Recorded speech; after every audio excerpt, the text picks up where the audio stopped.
Deres Majestæt, Deres Excellencer, ærede minister, kære gæster og kolleger, fantastiske studerende, mine damer og herrer.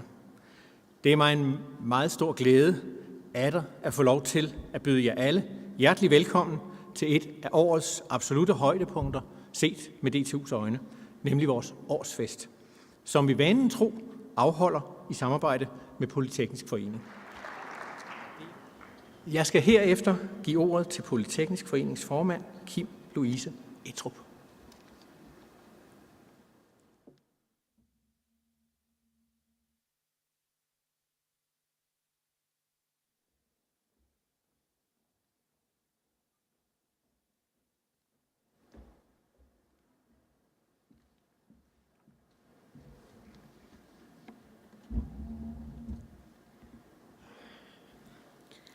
Deres Majestæt, Excellencer, ærede ministre, kære medstuderende og undervisere, mine damer og herrer. Jeg har nu i mange måneder glædet mig til den her dag. Jeg glæder mig til at holde tale. Jeg glæder mig til at viderebringe en masse gode budskaber. Ja, jeg har generelt bare glædet mig til at fejre årsfesten på DTU sammen med jer. DTU er nemlig min verden. Det er her, jeg sammen med mine medstuderende tilbringer det meste af min tid. Det er der sikkert mange undervisere og ansatte, der kan ikke genkende til. Jeg håber derfor, at alle, der har sin vante gang på DTU, eller bare der kender lidt til DTU, vil give mig ret i, at DTU er et universitet, der er værd at fejre. DTU har nemlig lært noget, som jeg mener er meget vigtigt. De har lært at lytte til os, de studerende. De har forstået, at vi er universitetets bankende hjerte. Og hvis ikke vi fungerer optimalt, så går universitetet det heller ikke. Derfor er vi kommet i fokus rigtig mange steder. Og dette er en positiv udvikling. Dog er der ingen af os, der bør hvile på laurbærrene, for der er altid flere forbedringer at give sig i kast med. Jeg står her i dag på vegne af Polyteknisk Forening, i daglig tale PF. Studenterforeningen på DTU. Vi er en forening, der hver dag kæmper for de studerende, for at de trives såvel socialt som uddannelsesmæssigt. Vi er en forening af de studerende, for de studerende. Den 1. januar fusionerede DTU med Ingeniørhøjskolen i København. Til dem af jer, som er her for DTU Ballerup, vil jeg benytte den her festlige lejlighed til endnu en gang at sige velkommen til. I er nu blevet en del af DTU-verdenen. Den her fusion er et spændende tiltag og en enestående mulighed for at udvikle fremtidens diplomingeniører. DTU er nu den institution, der uddanner flest civil- og diplomingeniører. Og det medfører, at vi nu sammen kan sætte standarden for fremtidens ingeniører. Det er en spændende mulighed, og kombinerer vi vores arbejde og arbejder vi videre på et fælles fundament, kan vi sætte standarden for fremtidens teknologiske udvikling. Det tidligere IHK, i dag kaldet DTU Ballerup, er drevet som en skole og ikke som et universitet. Det medfører, at de studerende, der nu møder hinanden for de to institutioner, har meget forskellig tilgang til det at være studerende. Dog er vi nu alle studerende under det samme universitet, og vi skal derfor stille os selv spørgsmålet. Hvad vil det sige at være studerende på DTU? Hvilke roller, ansvar og indstilling hører der med, når man er studerende? Jeg tror, der er mange, der ikke tænker over det, når de vælger at søge en videregående uddannelse. Et universitet er ikke blot et sted, man lærer en masse teorier og formler, men også et sted, hvor man lærer at tage ansvar. Både over for sin egen læring, men også over for universitetet. For eksempel i forbindelse med studiemiljø og uddannelseskvalitet. I en tid, hvor entreprenørskab er det helt store buzzword, vil nogen også mene, at vi har et medansvar for at skabe vores eget job. Både nu og når vi er færdiguddannede. Danmark er et videnssamfund, som skal satse på viden. Derfor har det stor betydning, at de ingeniører, der uddannes for DTU, ikke bare er dygtige, men også unikke. Med unik menes, at ingeniører for DTU skal kunne og kan mere end bare almindelig ingeniørvidenskab. Hvis vi skal kunne konkurrere med resten af verden, skal vi ikke uddanne samlebåndsingeniører, men derimod innovative, selvstændige og ansvarsfulde ingeniører. Det er ofte i løbet af vores studietid, at vi studerende lærer at tage ansvar for os selv og vores liv. Mange forbinder ikke den udvikling med det at være studerende, og har derfor svært ved at vende sig til ansvar, der hører med. Men det er vores universitet og vores ansvar. Heldigvis har DTU et fælles mindset, der skal hjælpe dem, der starter på DTU, med overgangen fra elev til studerende. Dette mindset skal nu stå sin største prøve. DTU-familien er vokset, og det er ansvaret også. Derfor vil det i den nærmeste fremtid være vores fornemste opgave at byde vores nye medstuderende og undervisere for DTU Ballerup velkommen og inkludere dem i dette fælles mindset. Men dette er ikke nok. Vi skal sammen se fremad og fortsat udvikle vores universitet, således vi ikke bare uddanner den gode ingeniør, men også den ansvarsfulde ingeniør. Denne vision gælder ikke kun de nystartende på DTU, men hele studenterbefolkningen. Ser man overordnet på alt det her, er det ikke kun vigtigt for os som studerende, at fusionen og videreudviklingen af universitetet er en succes. Det må også være i det danske samfunds interesse. DTU uddanner hver dag ingeniører, der er til gavn for det danske samfund, og vi er den overbevisning, at teknisk forskning og teknisk uddannelse skal være og er med til at skabe og udvikle samfundet. Derfor kan man undre sig over, at regeringen nu indfører en SU-reform, der som sådan ikke rammer de studerende på pengepungen, men derimod på kvaliteten af vores uddannelse. En af årsagerne til, at vi som studerende på DTU er gode til at tage ansvar, er fordi vi hele vejen igennem vores studie er tvunget til at tage stilling til vores videre uddannelse. De fleste uddannelser på DTU er meget fleksible, og det er noget, vi som studerende har kæmpet længe for. På DTU har man friheden til selv at sammensætte sin uddannelse inden for nogle givne rammer. Dog kan vi nu risikere, at det ikke længere er muligt. Vi vil, som det ser ud nu, blive tvunget til at følge et mere fastlagt forløb. Dette mener vi vil sænke kvaliteten af vores uddannelse, og i sidste ende kvaliteten af de færdiguddannede ingeniører. DTU har givet os muligheden for selv at tage ansvar for vores egen læring. Hvorfor vil regeringen ikke gøre det samme? Et er at have faciliteterne, lysten og muligheden for at uddanne og udvikle verdensklasse ingeniører. Et helt andet aspekt er den tid, det tager. Tid kan være en begrænsende faktor for mange. Som studerende støder vi ofte på udfordringen omkring prioritering af tid. Skal vi prioritere at blive færdige på normeret tid? Ja, måske endda under normeret tid. Skal vi prioritere at have studierelevant arbejde, fordi vores fremtidige arbejdsgivere prioriterer, at vi har haft det? Skal vi engagere os i frivilligt arbejde, fordi det giver nogle unikke kompetencer og en klar forudsætning for at have et fantastisk studiemiljø på et universitet? Netop det her kan nogle gange skabe dilemmaer, i det vi som studerende ikke vil gå på kompromis med kvaliteten af vores uddannelse, men samtidig føler ansvar for at engagere os. Tid er afgørende for os studerende, og vil man have ingeniører med unikke kvalifikationer, ja, så tager det tid. Studerende på DTU er studerende 24/7. Vi kan godt lide at være på vores universitet, også efter alle andre er gået hjem. Derfor er vores boligforhold vigtige, også i forhold til at skulle prioritere tid. På DTU er vi så heldige, at vi har omkring 2.000 boliger, der ligger forholdsvis tæt på universitetet. At nogle af disse er ældre dato, er måske ikke optimalt, men de studerende er tilfredse, især fordi de er billige. Og det er nu engang det vigtigste. Generelt er en bolig tæt på campus, der er til at betale, noget af det vigtigste, de studerende nævner, når man snakker med dem om deres levevilkår.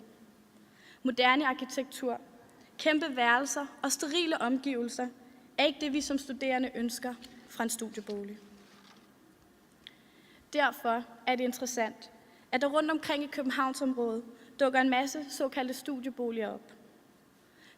Desværre koster de alle sammen tæt på de 4.000 kroner om måneden, hvilket er langt over halvdelen af vores SU. Det faktum gør det svært at kalde en sådan bolig for en studiebolig.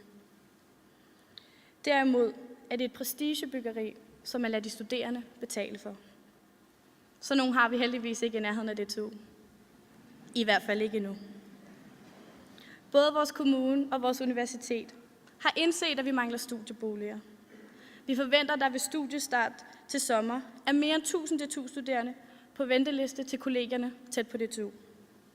Derudover har vi nu endnu et campus, hvor vi skal overveje boligsituationen for de studerende. Det har længe været vores ønske og håb, at Lyngby-Taarbæk Kommune, der brander sig på at være vidensby, og vores universitet vil bruge den indsigt til rent faktisk at skride til handling. Der har nu i mange år været talt meget om kollegiebyggeri, og selvfølgelig tager sådan en proces tid. Men i det kommunen har valgt at lukke Campus Village til sommer, og vi dermed står med 200 internationale studerende uden hjem, må det tyde på, at de også tager ansvar og finder en løsning.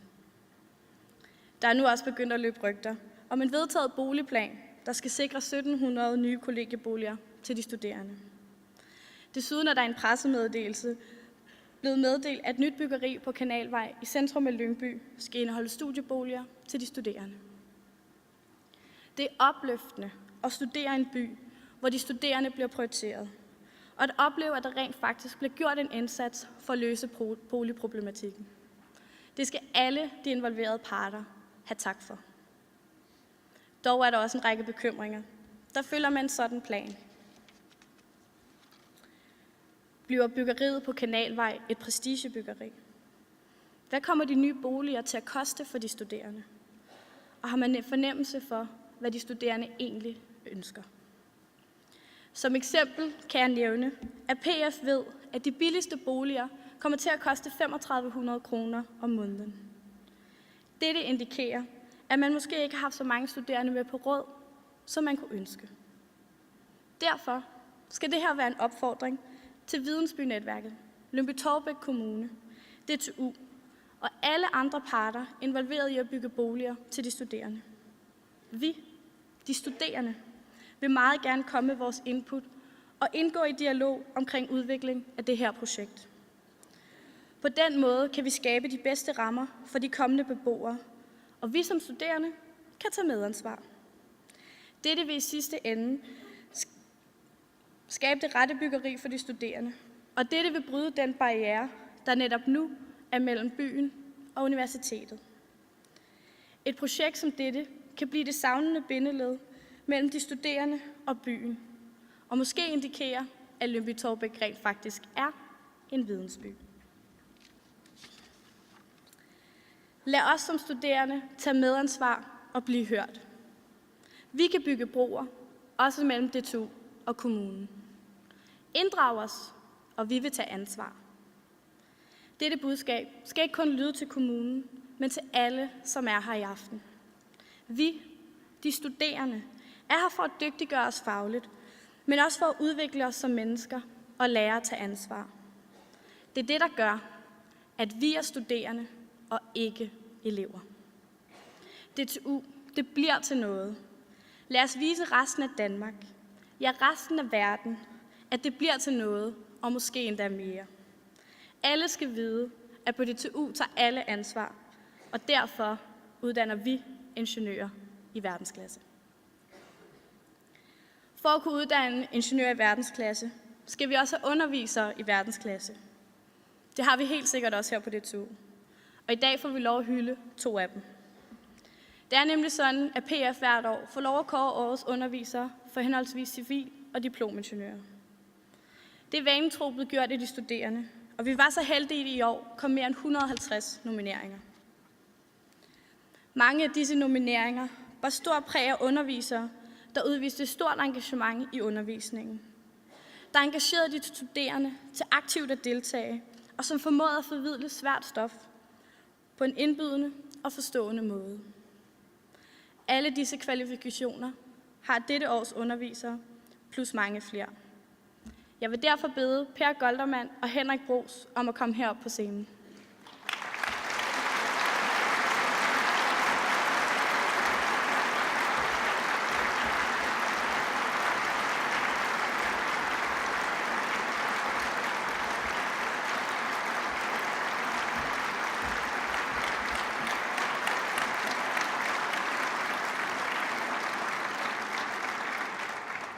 Jeg kan sagtens stå her og sige en masse fantastiske ting om disse to undervisere.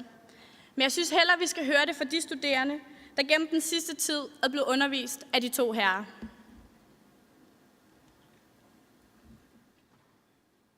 Hvis vi har en plade, jamen så kunne det være, at vi havde taget de der stænger og fordelt på måske 1 meter af pladen. Han går virkelig op i det, og han gør noget ud af at forklare, hvordan det hænger sammen.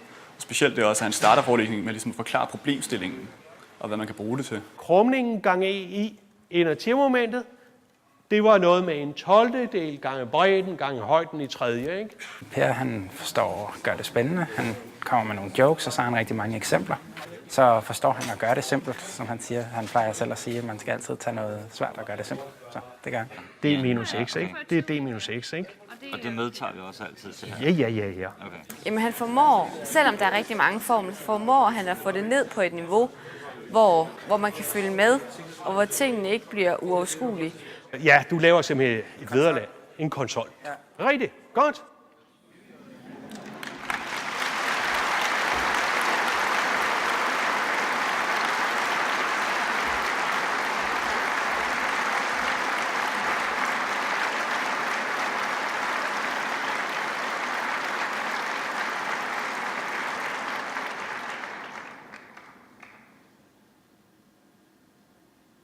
Godt, men det vi ser er Feynman-Hellmans teorem, som nu står heroppe. Og det er faktisk et fantastisk teorem. Ja, det er næsten mageløst, at det virker. Jeg synes, at han er en rigtig god underviser, fordi at han er rigtig dygtig. Han ved, hvad han laver, engageret og glad for det, han laver. Minus e i anden over 4 pi epsilon 0 gange 1 over r er lig med 2e. Han var rigtig meget humor med i forelæsningerne. Og så er det vildt lærerigt. Jamen, det betyder, at jeg forstår, hvad jeg laver. Og jeg lærer det bare hurtigere, tror jeg, end jeg ville med alle mulige andre undervisere. Fordi man gerne vil have braen. Braen er en parentes og en streg. Han skaber en stemning, man også har lyst til at være i. Et studiemiljø, som man kan lide. Han får det til at glide ned. Han gør det sjovt at lære noget svært materiale. Massen står både som p i anden over 2m, og den står også som m omega i anden gange x i anden.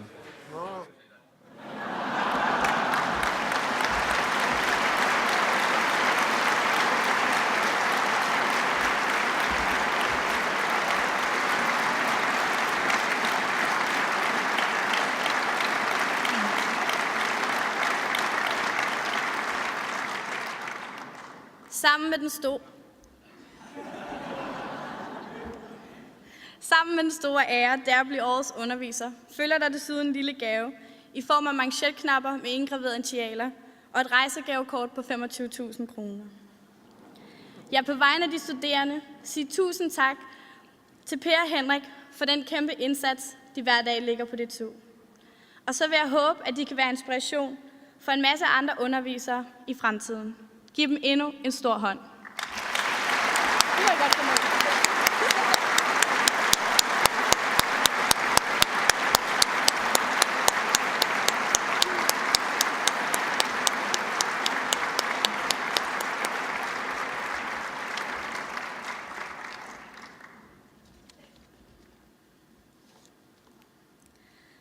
Afslutningsvis vil jeg benytte lejligheden til at takke de studerende, der hver dag lægger en masse frivillige timer i Polyteknisk Forening. I er med til at skabe en livlig og alsidig studenterforening. Tak fordi I prioriterer at bruge jeres dyrebare tid og tager medansvar for universitetet. Et bevis på, at vi som DTU-studerende er unikke, ligger i vores engagement og vores samarbejde på tværs af faglighed. DTU-studerende og Roskilde Festival har siden 2010 samarbejdet om at levere ingeniørløsninger til nogle af de mange problemstillinger, Roskilde Festival står overfor.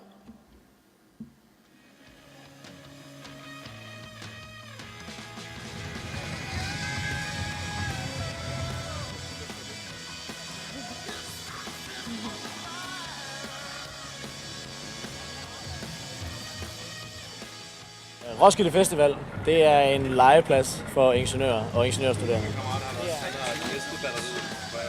Så er det jo Danmarks 5. største by her på Roskilde Festival. Den korte periode, den er her, så det er klart, at der følger en masse ingeniørudfordringer med her. Man kan sige, at noget festivalen interesserer sig rigtig meget for, det er bæredygtighed. Så eksempelvis så har vi Sustainable Lab her, hvor vi sidder nu, som samler mange af de projekter, vi har, der handler om at gøre festivalen mere bæredygtig. Men vi kigger også på noget, hvad er kerneydelsen herude på Roskilde Festival. Det er jo musikken. Og der har vi studerende, der kigger på, hvordan vi kan optimere lyden på scenerne. Og vi synes, det er rigtig spændende at kunne være med til at hjælpe til, at noget af det her det simpelthen bliver optimeret. Det er simpelthen en rigtig stor og sjov udfordring at være med til at flytte noget. Vi har den saying her i klubben, eller hvad vi skal kalde det, at hvis det fungerer herude på Roskilde Festival, så kan det fungere hvor som helst. Ja.